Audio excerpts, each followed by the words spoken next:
lanjut ke bagian ketiga. Nah, bagian ketiga ini kita membahas tentang sistem kendali elektromagnetik. Nah, satu hal yang kita perlu pahami bahwa kalau disebut sistem kendali elektromagnetik, berarti ada dua bagian di sana yang sangat penting. Yang pertama disebut dengan elektro, dan yang kedua disebut dengan magnetik. Nah, bagian-bagian ini akan menentukan apa saja komponen yang kita gunakan. Pertama, seperti kontaktor magnet. Nah, kontaktor magnet atau saklar magnet, ya, kontaktor magnet atau saklar magnet itu saklar yang bekerja berdasarkan kemagnetan. Saklar ini dapat bekerja pada ada gaya kemagnetan. Magnet fungsi sebagai penarik. Seperti gambar ini adalah beberapa contoh konstruksi dari kontaktor magnet. Nah, apabila kontaktor magnet itu kita bedah, akan kelihatan kontak-kontak itu ada di sini ya, di kontak-kontak. Kemudian kontak-kontak ini ada beban, dan beban ini sebetulnya terpisah ya. Pada saat yang Bapak tunjuk ini menjadi magnet, ini jangkar akan ditarik turun, nempel, tarik turun, kemudian kontak ini akan terhubung dengan bantuan tuas seperti yang Bapak tandai, sehingga antara dua jalur load ini akan terhubung. Nah, kategori kontaktor ada AC1 namanya, AC2, AC3, AC4, ada AC11. Nanti silakan kalian lihat ya di bahan kontaktor, komponennya itu ada kode, ada AC1, AC2, AC3, AC4, AC11. Nah, misalnya AC1 itu berarti non-induktif atau beban induktif ringan. AC2 berarti starting motor slip ring. AC3 berarti starting motor induksi rotor sangkar dan hanya pensaran setelah kecepatan motor naik. Ada AC4 itu starting induksi rotor sangkar dengan kendali insync dan plugging dan start stop. Jadi start stop di jalan berhenti, itu menggunakan tipikal AC4 yang lebih awet. Apakah bisa menggunakan yang lain? Bisa, tapi berakibat pada penggunaan kontaktor tidak profesional, tidak awet, jadi rusak. Nah, AC11 itu untuk rangkaian kontrol atau rangkaian kendali.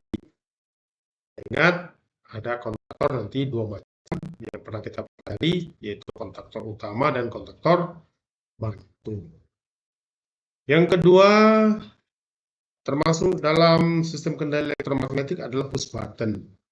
Push button ini menjadi sangat wajib karena untuk mengoperasikan operasi on dan operasi off, kita membutuhkan push button.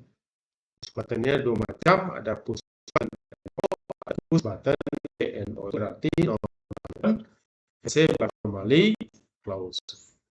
Jadi N itu normally open, AC itu normally close. Yang ketiga, thermal output. Di atas atau di bagian sebelumnya kita sudah membahas tentang thermal output ini adalah keluarga daripada relay. Relay pengaman bekerja berdasarkan prinsip thermal. Ya, prinsip.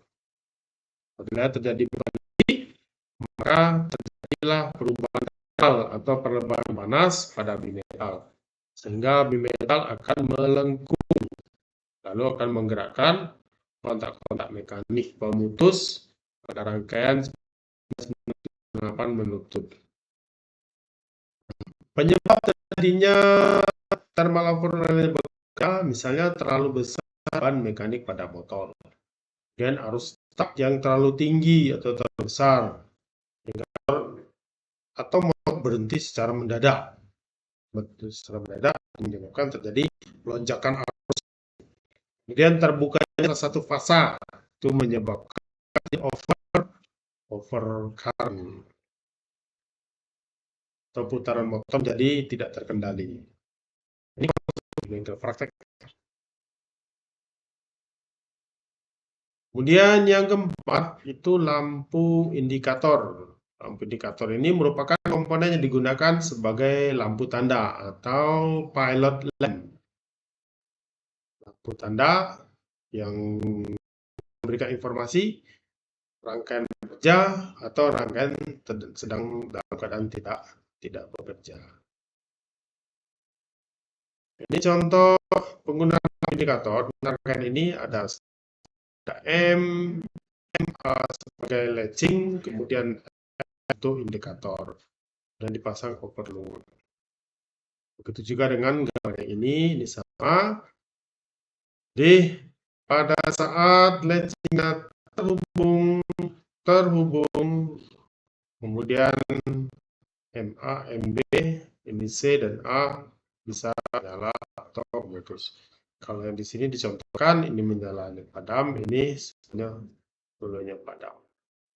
Dan gambar yang ketiga 20, ini start stop, dua lampu menyala. Kemudian yang berikutnya adalah relay tunda waktu. Ini termasuk kelompok relay, tapi role-nya adalah relay waktu. Time delay artinya tunda. Delay berarti tunda, time berarti waktu, berarti yang ditunda adalah waktunya. Kombinasinya seperti biasa 27 untuk power, kemudian yang lain itu tergantung pada skema dari. Kemudian berikutnya motor circuit breaker atau MCB. Lalu selektor, sekarang selektor ini arah bisa lebih dari 2 arah, tergantung bagaimana bentuk rangkaian instalasi motor yang kita gunakan. Misalnya seperti ini, dan nanti pada bagian ketiga tetap kita akan memberikan soal yang perlu kalian kerjakan. Nah, sampai di sini dulu ya untuk materi bagian yang ketiga. Nanti kita akan ketemu di bagian selanjutnya. Terima kasih. Assalamualaikum warahmatullahi wabarakatuh.